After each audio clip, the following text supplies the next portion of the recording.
Assalamualaikum warahmatullahi wabarakatuh. Halo teman-teman semuanya.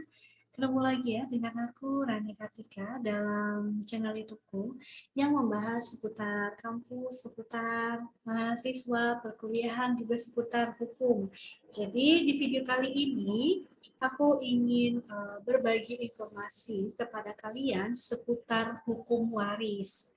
Nah, untuk video-video yang berkaitan dengan hukum waris, kalian bisa cek ya pada playlist video di channel YouTubeku. Itu ada beberapa ya, kalau tidak salah ada 4 video berkaitan dengan permasalahan waris. Mau turun waris ada penjelasannya, dokumen apa saja yang harus disiapkan, lalu kemudian ada juga tersedia dalam bentuk short video atau video singkat mengenai apakah perlu persetujuan ahli waris yang lainnya jika ingin menjual harta waris, dan juga penjelasan tentang waris berdasarkan wasiat itu juga ada. Nah, kalau di pembahasan video kali ini, aku ingin berbagi informasi seputar hukum warisnya berkaitan dengan kategori orang yang tidak dapat dijadikan sebagai ahli waris, atau dia sebenarnya adalah termasuk orang yang menjadi ahli waris dan berhak atas hak atau harta waris dari si pewaris, tetapi ternyata dia secara hukum itu tidak masuk kategori sebagai penerima ahli waris. Nah, apa sebabnya dia yang seharusnya menjadi ahli waris tapi ternyata tidak bisa atau terhalang haknya untuk menjadi ahli waris? Di sini akan aku jelaskan. Nah, sebelumnya aku mau ucapkan terima kasih kepada teman-teman yang sudah mampir di channel YouTube-ku. Jangan lupa ya untuk bantu aku dengan cara klik tombol subscribe-nya, lalu kemudian like, komen, dan share jika dirasa ini bermanfaat. Mari kita bahas. Oke, di sini kalau di layar ini, kebetulan ini adalah materi yang saya mengajar gitu ya. Nah, kalau konsepnya secara dasar ya, istilah dalam warisan atau hukum waris itu tentu saja unsur yang harus dipenuhi itu ada 3 hal, yaitu pewaris, harta waris, dan juga ahli waris. Nah, siapa sih yang dimaksud pewaris? Saya akan mengulang sedikit ya teman-teman ya. Pewaris itu adalah orang yang meninggal dunia, yang mana dia itu mengalihkan hak dan kewajibannya kepada orang yang masih hidup.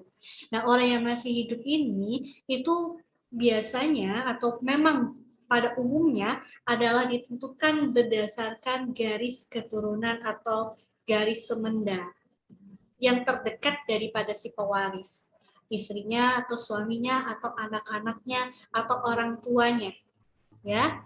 Ya, jadi kalau jenis pewaris itu, hak mewaris itu ada berdasarkan undang-undang, ada berdasarkan wasiat.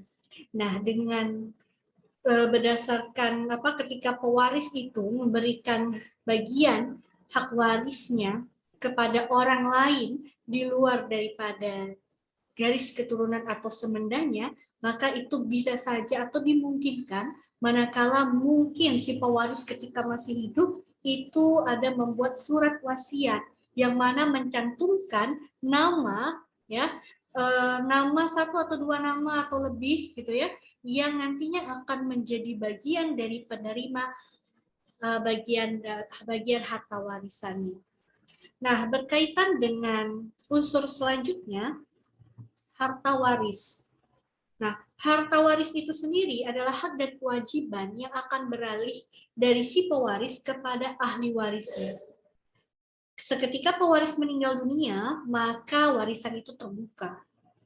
Tetapi ahli waris dalam hal ini jangan dianggap bahwa kalian hanya menerima bagian harta peninggalan dari si pewaris saja. Kalian juga bertanggung jawab, berkewajiban untuk mengurus segala biaya-biaya atau utang-utang yang masih ada dari si pewaris ketika ia masih hidup dan belum terselesaikan, maka si ahli warisnya lah yang nanti akan menyelesaikan utang-utang tersebut. Oke, di sini ada kalimat, hak serta kewajiban beralih adalah hak dan kewajiban yang bersumber pada lapangan hukum harta kekayaan, gitu ya. Selanjutnya adalah setelah pewaris dan harta waris ada ahli waris. Nah, ahli waris ini siapa? Ahli waris adalah orang yang menerima peralihan hak dan kewajiban dari si meninggal. Lihat, peralihan hak dan kewajiban dari si meninggal. Tidak semata-mata hanya ingin menerima harta peninggalannya saja. Tapi tadi saya sudah sampaikan, termasuk juga utang, biaya-biaya seperti pada saat pengurusan jenazahnya sampai ia dimakamkan pun harus menjadi tanggung jawab atau kewajiban dari si ahli waris. Nah, kita lihat ya, apa sih syarat untuk menjadi ahli waris? Oke, yang pertama adalah jika kita merujuk pada ketentuan Kitab Undang-Undang Hukum Perdata, syarat untuk menjadi ahli waris atau F6, yang pertama adalah harus ada orang yang meninggal dunia. Maksudnya si pewarisnya itu, yang meninggalkan harta waris. Ada di pasal 830 KUH Perdata. Yang ketiga syaratnya adalah orang yang menjadi ahli waris itu harus mempunyai hak atas harta peninggalan si pewaris. Nah, ini adalah alasan mengapa atau menjadi sebab ahli waris itu bisa mendapatkan hak mewaris. Ya. Hak ini muncul bisa karena dua faktor. Tadi di awal sempat saya jelaskan. Mewaris itu bisa karena dua hal, secara ab intestato atau karena undang-undang, ya, ataupun karena testamen atau wasiat.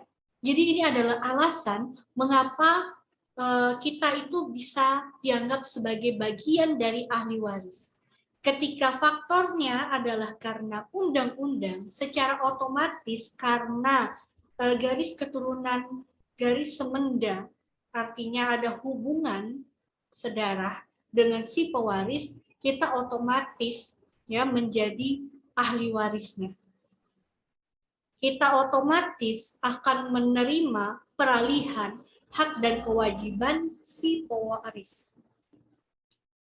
Atau bisa juga berdasarkan kita mewaris, kita menerima hak waris, kita menerima hak dan kewajiban mewaris dari si pewaris itu adalah karena testamen atau wasiat, di mana wasiat itu ada mencantumkan nama kita. Makanya saya bilang, memungkinkan saja jika orang yang tidak ada hubungan ikatan tali perkawinan ataupun keluarga ataupun ikatan hubungan darah itu menerima bagian hak waris apabila disebutkan dalam sebuah surat wasiat yang dibuat oleh pewaris ketika masih hidup.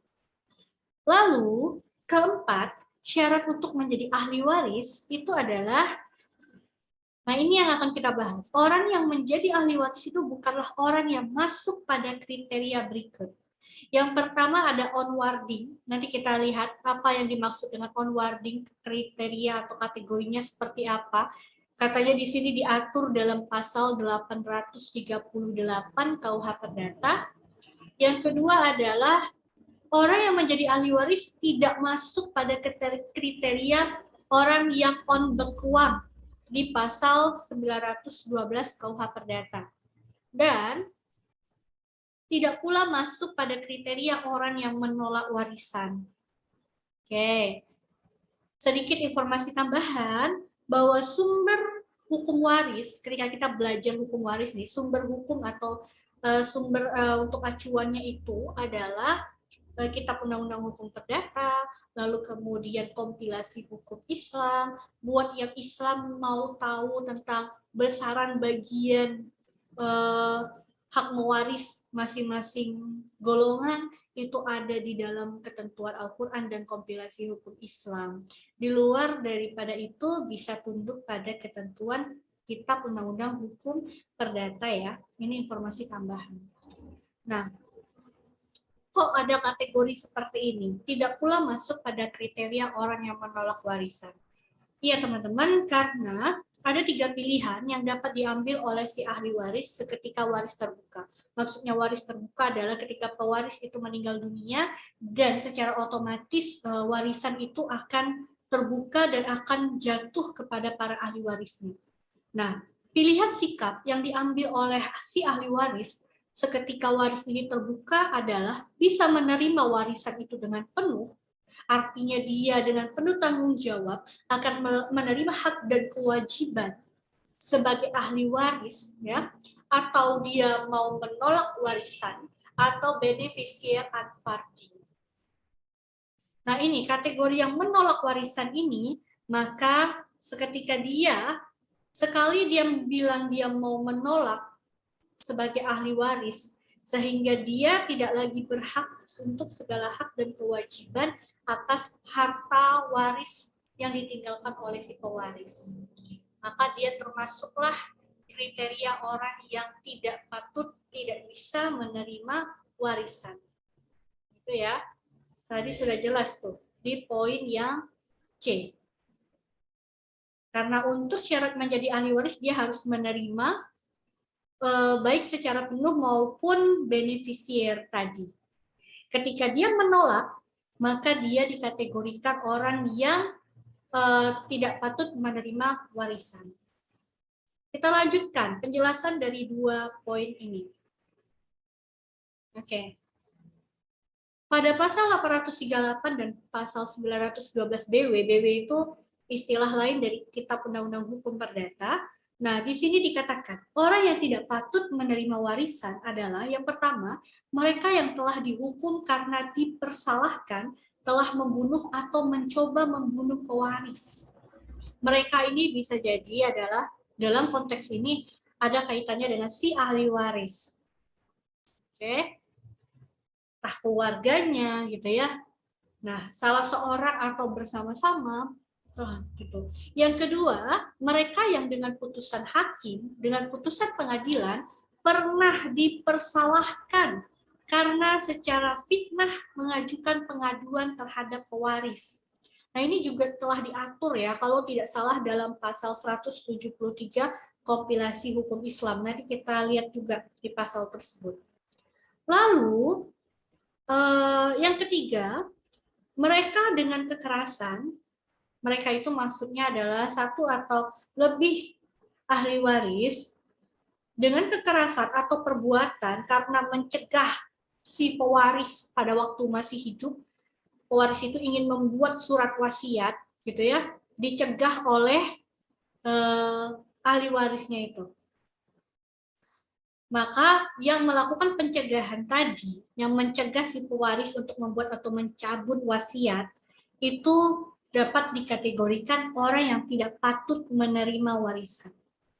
Yang keempat, mereka yang telah menggelapkan atau merusak atau memalsukan surat wasiat dari si pewaris, maka dikategorikan sebagai orang yang tidak patut menerima warisan. Intinya adalah ketika kalian ada masalah secara hukum, melakukan perbuatan yang melanggar atau melawan hukum berkaitan dengan kepentingan pewaris, ya, yang berkaitan dengan kepentingan pewaris dalam hal ingin membuat surat wasiatkah atau memfitnah pewaris semasa hidupnya gitu ya, maka dia dikategorikan, si ahli waris tadi dikategorikan dia tidak dapat atau tidak patut menerima warisan.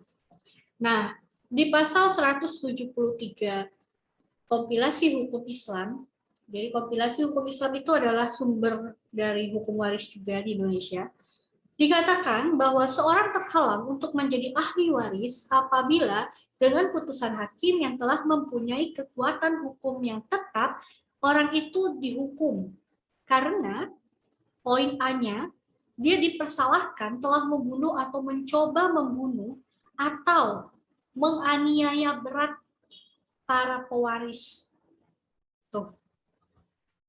Kedua, di poin B, terhalang menjadi ahli waris karena dipersalahkan memfitnah, ya, secara memfitnah mengajukan pengaduan bahwa pewaris itu telah melakukan suatu kejahatan, di mana kejahatan itu diancam dengan hukuman 5 tahun penjara atau hukuman yang lebih berat. Jadi maksud kategori memfitnahnya itu adalah memfitnah bahwa pewaris ini semasa hidupnya itu dia pernah melakukan tindakan-tindakan melawan hukum atau tindakan kriminal yang berat gitu ya. padahal itu hanya berupa fitnahan dan tidak terbukti. Maka mereka yang melakukan fitnah terhadap pewaris tersebut, dalam konteks ini, apabila mereka nantinya menjadi ahli waris, maka mereka terhalang haknya menjadi ahli waris. Ketika terhalang, mereka tidak dapat atau tidak mendapatkan bagian hak dari harta waris yang ditinggalkan pewaris tersebut. Itu ya, teman-teman. Nah, mungkin itu aja penjelasan singkat dari apa yang sudah saya sampaikan. Semoga sedikit banyak dapat menambah informasi kepada kalian. Ditonton penjelasan tentang waris intestato dan waris testamen tersebut seperti apa. Ya, pewarisan karena wasiat itu bagaimana, itu ada videonya. Lalu kemudian ingin mengajukan turun proses balik nama melalui pewarisan, itu ada penjelasan videonya, dokumen apa yang harus kalian siapkan, dicek aja ya di playlist. Semoga ini bermanfaat untuk kalian yang lagi belajar hukum waris, mahasiswa khususnya, ataupun masyarakat yang ingin tahu nih mengenai hukum waris di Indonesia. Terima kasih karena sudah menonton. Wassalamualaikum warahmatullahi wabarakatuh.